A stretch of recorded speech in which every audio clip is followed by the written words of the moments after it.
Level 3 National in Health and Social Care. Unit 2 Working in Health and Social Care.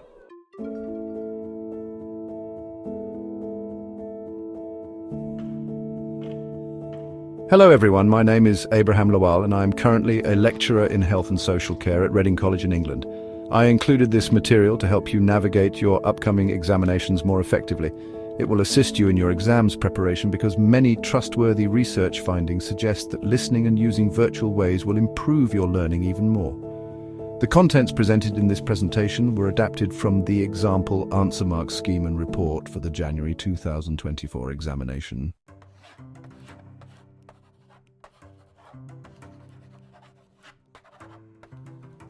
This is a guide sample answers mark scheme adaptation of the examination of Monday 15th January 2024, Health and Social Care Unit 2, Working in Health and Social Care Level. 3 National in Health and Social Care. The examination paper addressed sections A, B, C and D of the specification regarding working in the health and social care sector. You're familiar with the 4 questions, 4 scenarios format of this examination paper, focusing on people with ill health, learning disability, physical, sensory disability, and age-related needs. You must show effective examination technique by addressing the command verb in the question. For example, the command verb identify usually only requires a short answer factual statement with a value of 2 marks. However, the command verb explain required learners to show they understood the origins or objectives of a subject and its suitability for purpose and could justify an opinion, view, or argument. Questions with the command verbs explain and discuss are assessed by criterion levels, 3-band mark criteria. You need to have a satisfactory knowledge and understanding of some key terms such as empowerment and anti-discrimination. You need to understand equality issues correctly regarding providing equal access to services and removing potential barriers. However, it is incorrect to think that equality was all about being treated equally in exactly the same way. To attain a higher grade in your responses, it is essential to distinguish between regulatory bodies such as the Care Quality Commission, CQC, and professional bodies such as the Nursing and Midwifery Council, NMC. A comprehensive understanding of health and safety is essential, and it is important to distinguish between the concepts of safeguarding and whistleblowing. Always read the question carefully to avoid misunderstanding the requirements of your answer. For instance, question 1 necessitated referencing other health and social care professionals. It is important to avoid incorrectly stating care assistants as this information was already included in the scenario. It is important to accurately interpret the question. For instance, question 1C necessitated a focus on staff safety rather than service user safety. The command verb was frequently overlooked, resulting in learners providing descriptions rather than explanations or discussions. Optimal performance is attained through the application of effective examination techniques, alongside the ability to explain and justify assertions in response to higher mark criterion questions. Thorough preparation for writing the extended response questions C and D enables the provision of clear, detailed answers and a balanced discussion of differing perspectives, which typically results in strong performance on this paper.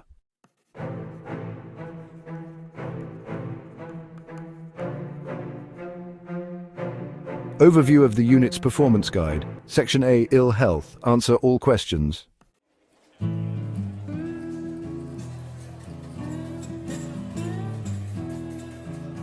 Scenario 1. Amir is an 86-year-old man who has limited mobility due to his arthritis.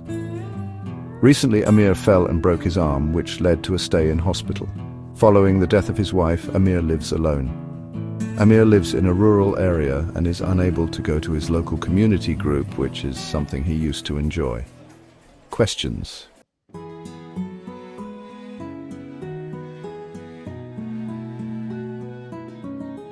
One A.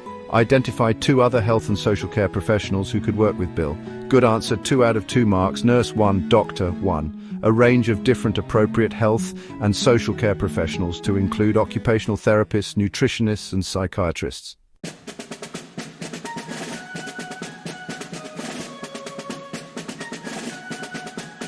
1B.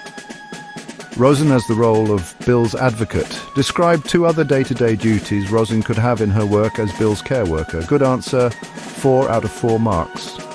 Rosin can provide Bill with some personal care assistance to help him wash so he maintains some independence but keeps clean and hygienic. She can also help Bill to meet and interact with other residents in the home to encourage his social, intellectual and emotional development and keep him active.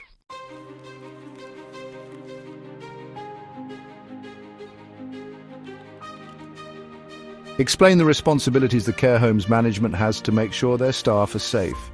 Care home managers must ensure policies and procedures such as the health and safety and medication policies are in place within the organization.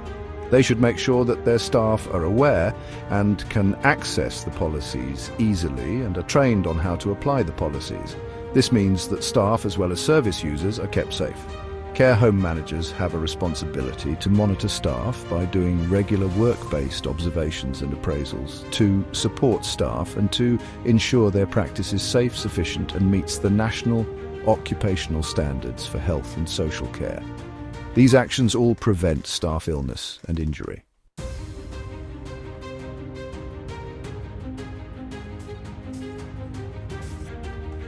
In addition, the care home manager must make sure that the home facilities and equipment are appropriate and checked regularly to be safe for staff to use, such as hoists for lifting service users. It is also the responsibility of care home managers to provide continuous professional development to the staff to ensure they are safeguarded and trained to work safely and effectively.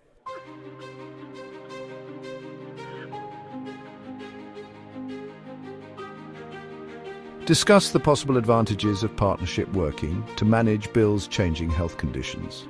Working in partnership has many advantages. One can be that information can be shared for the benefit of the service user. This type of information could be about new techniques and procedures, medication and treatment. The information sharing can be about the service user, and in the case of Bill, it could lead to better and quicker treatments for him.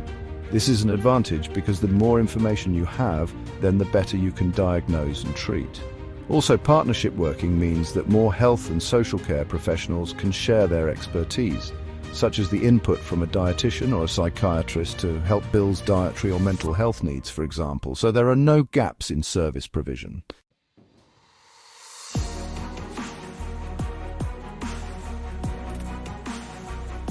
Another advantage is that the workload can be shared with other people in the partnership. If there is someone that cannot show up, then it may be easier to find a replacement for the day. The workload can be shared out more evenly than before so that one person is not overloaded with work.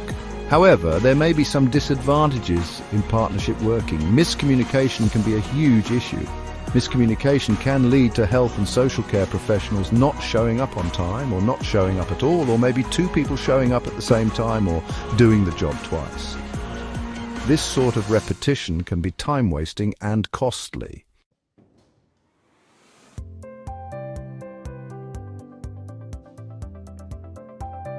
Another disadvantage is that the partners may not have the same expectations or standards.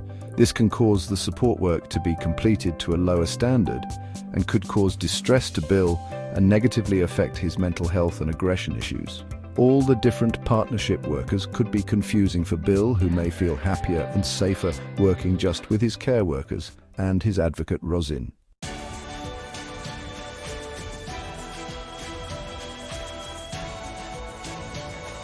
Section B, Learning Disability. Answer all questions.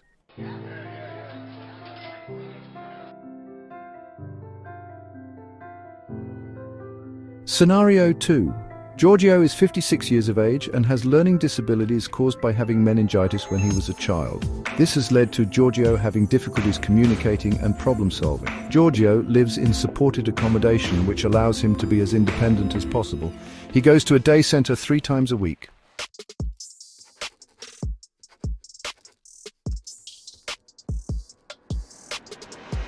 Describe how one named organization could regulate this care home. Good answer.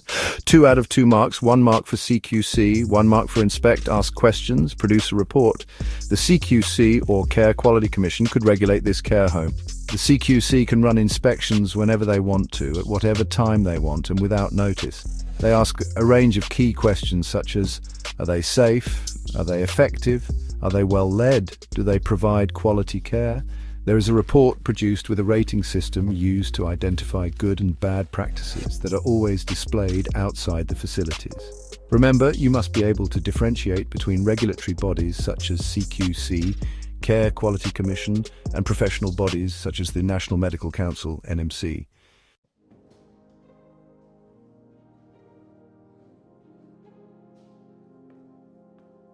Describe 2 ways that Kian could raise his concerns about his work setting. 4 marks. The point marks have been awarded for talking to his manager, using the formal complaints system, whistleblowing, poor practice, service users endangered. Kian could talk to his line manager. He could use the complaints system to make a formal complaint, which could then be investigated internally at the home. Kian could also go to the media or to an outside company to make the complaint and raise his concerns about the poor staff practice and how the service users could be endangered in this home. This is whistleblowing and normally happens in cases such as neglect or abuse. Kian can do this anonymously, so he should not be worried about losing his job.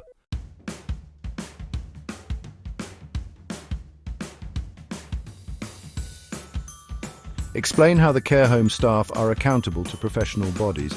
Any nurse employed by the care home would be accountable to the Royal College of Nursing, who set the standards of professional practice that is required by nurses.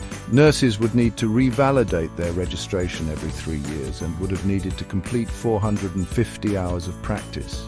They must promote continued professional development and follow the principles of nursing practice set out by the Royal College of Nursing to include their responsibilities in safeguarding and being accountable to practitioners and support diversity in their role.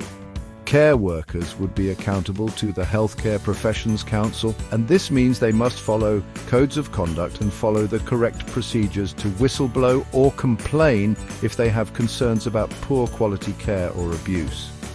Care workers should be able to understand and apply up-to-date codes of practice and be familiar with any changes. All care home staff have a duty of care to keep service users safe and to maintain a high standard of personal conduct.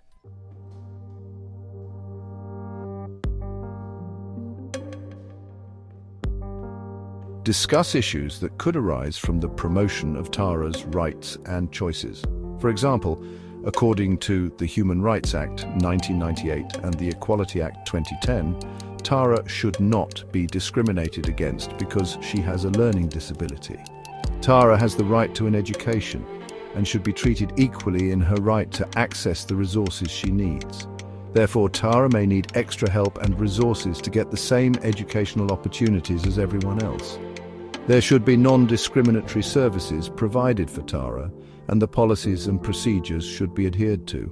For example, there should be a positive image of people with learning disabilities like Tara.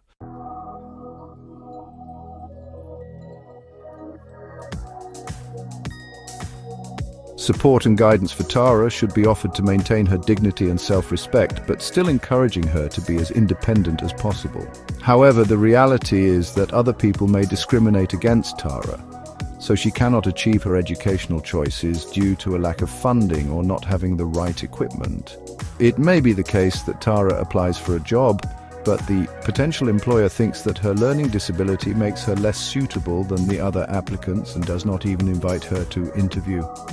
One of Tara's choices is that she is a Jehovah's Witness, which she shares with her parents, so it is her right to have this choice of religion. However, Tara may face criticism as some people strongly disagree with some of her religious beliefs, such as not being able to have a blood transfusion. Another one of Tara's choices is to start her own family once she finds a suitable partner. Again, because of her disability, Tara will need a lot of support, and her care plan would have to be used for guidance, since it has all her records and would enable the professionals to offer her the best advice. Some people may be concerned about Tara's vulnerability when looking to establish a relationship which could make her prone to exploitation or even abuse. Some people may question whether Tara should be encouraged to have a child because her disability could negatively affect her mental and physical health and well-being.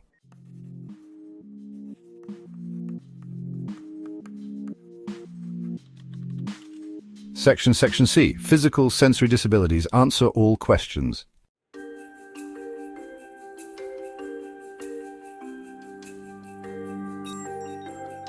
Scenario 3, Erin is 13 years old, is deaf and has autism. Erin attends a day service where you work as a support worker. Erin is a sociable service user and benefits from routine and structure.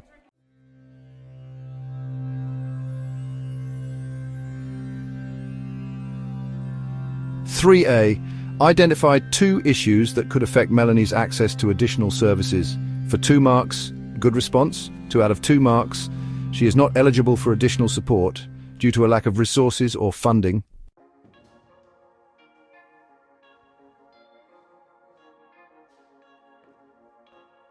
Describe how health and social care professionals should communicate within the team without compromising Melanie's right to confidentiality.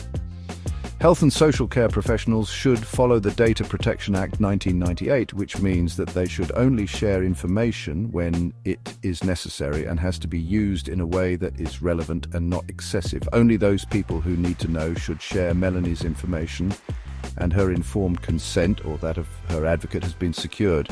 The meetings sharing information should be private so no one else can hear.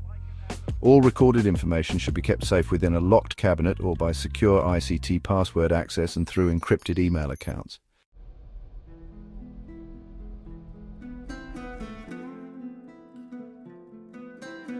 People working in health and social care organizations have responsibilities to prevent discriminatory practices in caring for Melanie. Explain these responsibilities.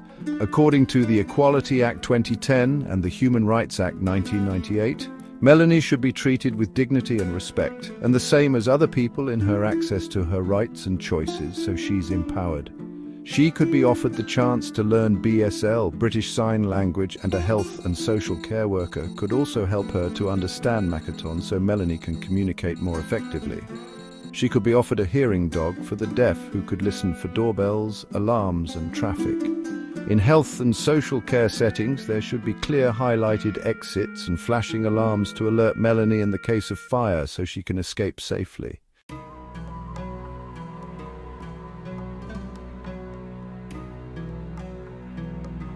Melanie should also be given longer medical appointments if necessary, so it gives her the opportunity to communicate and better understand what is being discussed. In preparing for Melanie's future, the health and social care staff should be supporting her to communicate more effectively and prepare her for further education, training and employment. Additional resources could support Melanie by providing her with expensive assistive technology or just getting her involved socially with support groups for teenagers with similar sensory disabilities. In this way, Melanie will gain the confidence to communicate and to engage with others, so she is not alone. Her self-concept can improve, and she is more likely to have a happier and more successful future.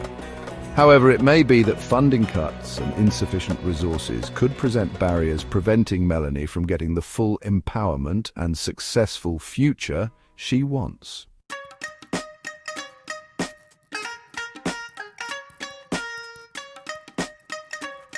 Section D, age-related needs. Answer all questions.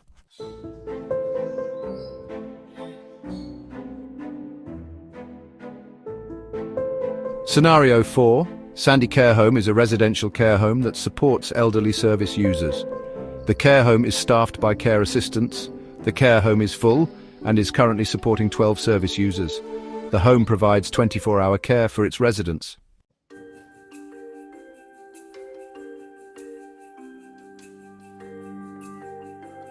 (4A). Identify 2 essential skills you need to become a nurse. 2 marks. Good response, 2 out of 2 marks, 2 correct points. You need to be a caring and compassionate person, competent and able to take bloods.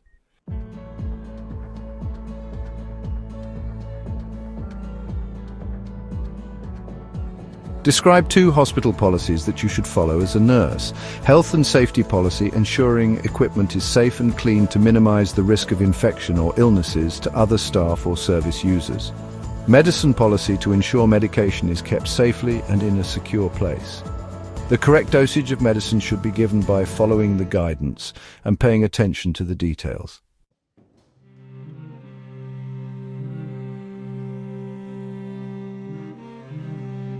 Explain 2 ways that the work of hospital staff can be monitored.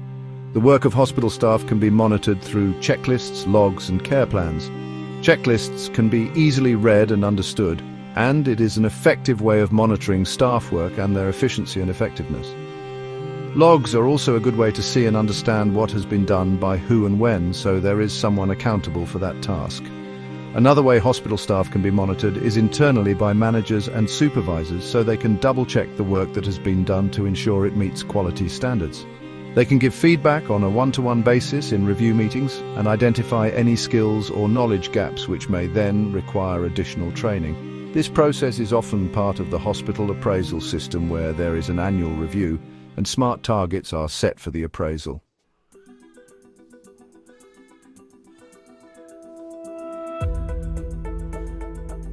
Work can also be monitored by external organizations such as the CQC, who undertake inspections.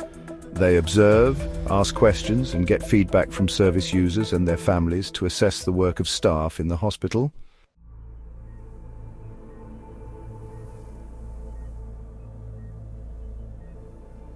(4D) Discuss the possible effects of poor working practices on the children and their families in the hospital setting. For 8 marks, a good Level 3 response would include a balanced and informed discussion in reference to children and their families with good knowledge and understanding in evidence. The hospital should be seen as a safe place to stay, where children and their families trust the staff and expect good quality care. However, if poor quality care is provided, then the morbidity and mortality rates for the children being treated will increase, and families lose trust in the services provided. Children can be particularly vulnerable, so it is important that good practice is at the heart of the service. The correct equipment should always be available, and if not, it could cause injury to the child. An example is if an incubator cannot be accessed because there is too much demand, then a baby in the special care department could lose their life. There should always be the correct staffing to patient ratio to help ensure that the correct medication is given to the child, and if not, then the child may experience pain, and this would cause distress to the families.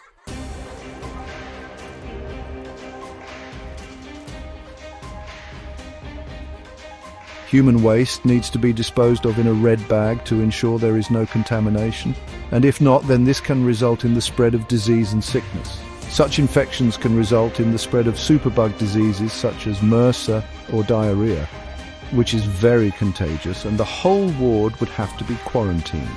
If hygiene is poor on the ward, then children and their families could be affected by the winter vomiting bug norovirus.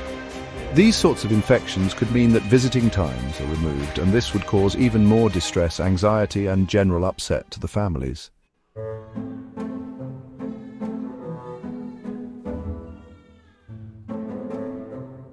The poor working practices can mean that children take longer to get better, so they have to stay in hospital longer.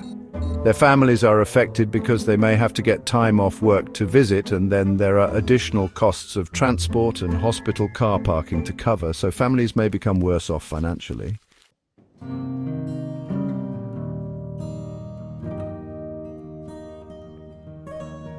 This is the end of the Adapted Sample Answers Scheme and report for the Level 3 Health and Social Care Unit 2, Working in Health and Social Care Module Examinations of January 2024. I hope it is beneficial for you. Best of luck in your examination.